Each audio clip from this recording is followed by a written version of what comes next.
This video is part of the lecture Plant Breeding in a Modern World in the scope of the course Applied Genetics at the University of Ostrava.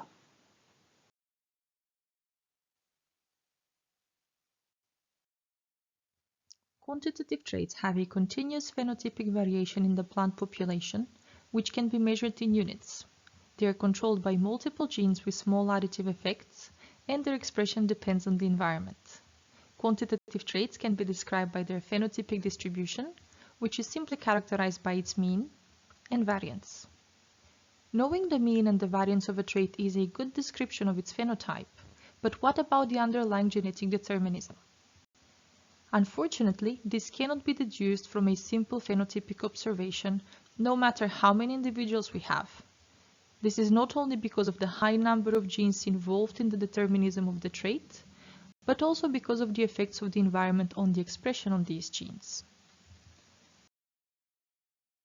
The phenotypic variance of a quantitative trait can be expressed as the sum of genetic and environmental variance.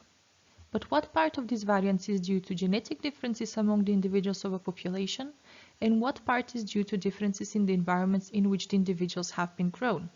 We cannot possibly know this by simply observing the phenotypes in the population.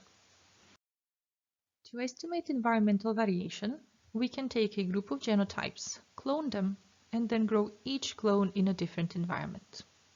Because there are no genetic differences between the two groups of clones, then all the variation we observe among groups will be due to environmental variance.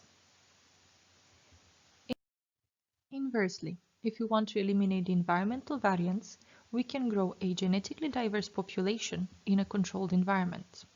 Then all the observable phenotypic variation can be attributed to genetic variance. In reality, it is not possible to have the exact same environment for any two plants, as there will be always some microenvironmental variation. However, this can be reasonably approximated.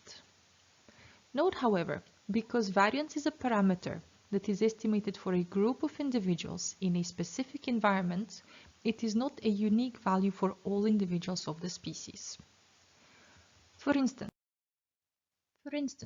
if we take the same set of genotypes and grow them in a different controlled environment that is warmer and drier, their observed phenotypic variance is dramatically reduced compared to the original environment.